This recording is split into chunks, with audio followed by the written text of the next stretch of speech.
छगन भुजबळांना राज्यामध्ये दंगली घडवायच्या आहेत असा गंभीर आरोप मनोज जरांगे पाटील यांनी केलाय। मराठा आरक्षणाच्या लढाईमध्ये एकटे पडलो असल्याचं सांगत ओबीसी नेते एकत्र आल्याचा दावा सुद्धा जरांगे यांनी केलाय। तर झुंडशाहीचा वापर करणं हुकुमशाही प्रवृत्ती असल्याचं उत्तर आता प्राध्यापक लक्ष्मण हाके यांनी जरांगेंना दिलंय। तर ओबीसी आरक्षण वाचवण्यासाठी लढा सुरू असल्याचं सांगत जरांगेंचा आरक्षणाबद्दलचा अभ्यास कमी असल्याची टीका भुजबळांनी केली आहे। एकीकडे हा वाद सुरू असताना आरक्षण छोडो समाज जोडो हे अभियान सुद्धा सुरू झालंय।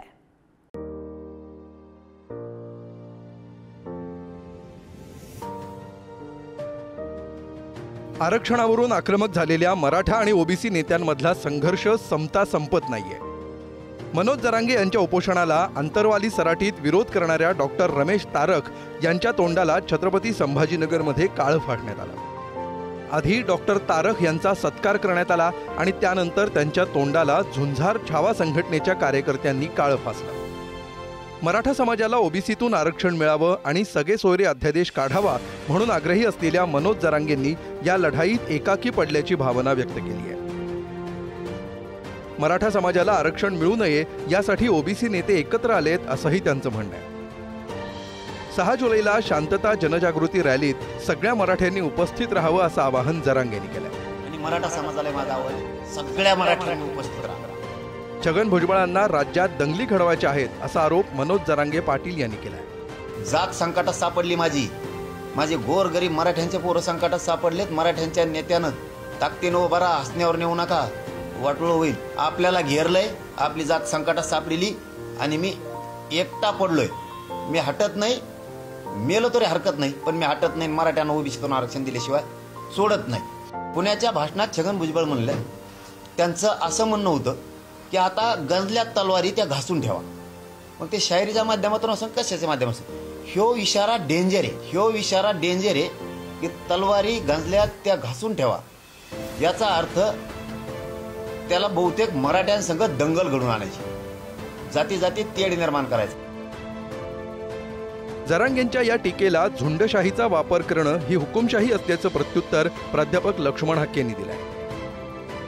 भुजबळांच्या वक्तव्याचा चुकीचा अर्थ काढल्याचं सांगत ओबीसींनी इतिहासात कधीही दंगली घडवल्या नसल्याचं उत्तर हाके यांनी दिलंय। एखाद्या कम्युनिटीचं मागासलेपण तपासून त्यांना इन्क्लुजन करण्यासंदर्भातले शासन त्यांना निर्देश देऊ शकतात आणि त्या घटनात्मक आयोगाला हे रिझर्वेशन देण्याचा अधिकार असतो। त्यामुळे कुठल्या तरी व्यक्तीनं झुंडशाहीच्या जोरावर सगळ्या लोकांना एकत्रित करून मला हे मिळालंच पाहिजे आणि मी घेणारच, का देत नाहीत, मग अमक्याला आहे तर आम्हाला का नाही, असं म्हणणं म्हणजे हे घटनाविरोधी वक्तव्य आहे। अशी काही बॅक हिस्ट्री आहे का? ओबीसीने या महाराष्ट्रामध्ये कधी दंगल केली? ओबीसीने कधी उठाव केलाय? ओबीसी संघटितरित्या एकत्रित आलेत आणि त्यांनी जाऊन कोणाच्या तरी मालमत्तेचं नुकसान केलंय, दंगली घडवलेल्या आहेत। अशी बॅक हिस्ट्री जर या महाराष्ट्रामध्ये असेल तर या वक्तव्याला थोडासा आधार मिळतो। त्यामुळे ही अशी वक्तव्य करणं म्हणजे बालिशपणाचं हे लक्षण आहे। छगन भुजबळ यांनीही येवल्यात जरांगेंना उत्तर दिलं। मुस्लिमांना यापूर्वीच ओबीसीतून आरक्षण मिळाल्याचं सांगत आरक्षणासंदर्भात जरांगेंचा अभ्यास कमी असल्याची टीकाही त्यांनी केली आहे। जाग संकटात सापडली माझे गोरगरीब मराठ्यांचे पोरं संकटात सापडलेत। मराठ्यांच्या नेत्यानं ताकदीनं उभा राहा, हसण्यावर नेऊ नका, वाटोळं होईल। आपल्याला घेरलंय, आपली जाग संकटात सापडली आणि मी एकटा पडलोय। मी हटत नाही, मेलो तरी हरकत नाही, पण मी हटत नाही। मराठ्यांना ओबीसीतून आरक्षण दिल्याशिवाय सोडत नाही। काय वय त्याचं जर काही समजतच नसेल तर कुठल्याही वयामध्ये अगदी वयाने श्रेष्ठ असलेली माणसं सुद्धा शाळेत जातात, शिकतात।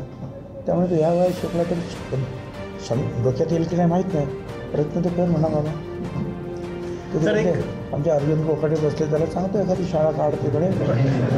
हां ते तर अशा लोकांना शिक्षकवतात काय बहिरे आणि मुख्य आहेत त्यांना सुद्धा, त्याच्यामुळे त्याला शिकवतील। महाराष्ट्रातल्या सगळा मराठा हा ओबीसी ते मान्य करून तुम्ही हातानं या वयात एवढ्या मोठ्या समाजाची नाराजी अंगावर घेऊ नका। कारण तुम्ही किती एकवटले तरी एकटाच मराठा महाराष्ट्रात अर्धा आहे, 50% एकटाच। थोडा विचार करा जरा गांभीर्यानं। मुस्लिम समाज ओबीसीत आहे आणि ते येणार आहे आणि तुम्हाला त्याला नियमानं आरक्षण द्यावं लागणार आहे। 100%. मुस्लिमांना ओबीसीत आरक्षण द्या अशी मागणी कोणी केली? त्यांना म्हणा तुला तुझा अभ्यास कमी आहे. तुला माहिती आहे का 25 वर्षापूर्वीच मुस्लिम समाजातील या घटकांना जे बागवान आहेत म्हणजे माळी, जे मणियार आहेत म्हणजे कासार, जे खाटीक आहेत म्हणजे कुरेशी, अशा ओबीसी घटकांना आरक्षण दिलेलं आहे. एकीकडे मराठा आणि ओबीसी समाजाचे नेते एकमेकांवर वार पलटवार करत असताना दुसरीकडे ओबीसींमधील काही नेते समाज जोडण्यासाठी पुढे सरसावले. ओबीसी मेडिकोज असोसिएशनच्या वतीनं आरक्षण छोडो समाज जोडो अभियान सुरू करण्यात आलंय. डॉक्टर राहुल घोले आणि इतर डॉक्टर सहकारी ओबीसी दाखले मुख्यमंत्र्यांना परत करून आरक्षण सोडणार आहेत. राज्यात सुरू असलेला वाद थांबला पाहिजे अशी भूमिका त्यांनी घेतली आहे. मला कुठंतरी असं जाणवलं मागील 6 महिन्यापासूनचं मराठा ओबीसी कुठंतरी जातीभेद प्रचंड टोकाला गेलेला आहे. कारण थाळी छोटी आहे, खाणारे भरपूर आहेत. तर मी असं समजलं की आज माझं पोट भरलेलं आहे. आरक्षणाचा फायदा घेऊन मी डॉक्टर झालो, नक्की झालो. त्याबद्दल महामानव बाबासाहेब आंबेडकरांचे आमचे उपकार आहेत. पण तो आज 16 वर्षानंतर मला जाणवतं आहे की आपण हे सोडलं तर माझ्या समाजातील एखाद्याला गरीबाला त्याचा फायदा होईल. म्हणून मी स्वइच्छेने हे माझं आरक्षणाचे लाभ सोडत आहे. म्हणून आम्ही मुख्यमंत्र्यांना निवेदन देऊन ॲफिडेविट देऊन आम्ही यावर्षी प्रोसेस सुरू करत आहोत. ओबीसी आणि मराठा संघर्षावर मनसे अध्यक्ष राज ठाकरेंनीही टीका केली. सर्व समाजांना ही गोष्ट समजणं गरजेचं आहे. या जातीपातीतनं काही होणार नाहीये. हे सगळे पुढारी हे जातीपातीमध्ये द्वेष पसरवून फक्त मतं हातात घेतील आणि बोळसटपणे मतं देतील देखील. हे विष असं महाराष्ट्रामध्ये कधी नव्हतं. मला असं वाटतं हे जे जातीपातीचं विष घालवणारी जी लोक आहेत महाराष्ट्राने यांना दूर ठेवलं पाहिजे. लोकसभेत मराठा आंदोलनाचा फटका महायुतीला मराठवाड्यात आणि अन्य ठिकाणी सहन करावा लागला. लोकसभेच्या निकालानंतर जरांगे पाटील यांनी पुन्हा उपोषण सुरू केलं. सगळे सोयरे अध्यादेशासाठी 13 जुलैपर्यंतची मुदत देत जरांगेंचं उपोषण सरकारनं शांत केलं आणि त्यानंतर लक्ष्मण हाकेंच्या उपोषणात ओबीसी समाज आणि नेते एकत्र येताना दिसले. आता विधानसभा अधिवेशनात सर्वपक्षीय बैठकीत सगळे सोयरे अध्यादेशावर निर्णय होणार असल्याचं सरकारनं स्पष्ट केलंय. समन्वयानं मार्ग काढू असं सरकारच्या वतीनं सांगण्यात येत आहे. एका आरक्षण दिलेल्या समाजाचं आरक्षण न काढता त्याच्या हक्काचं न देता त्यांना कसं ते मिळवून देता येईल.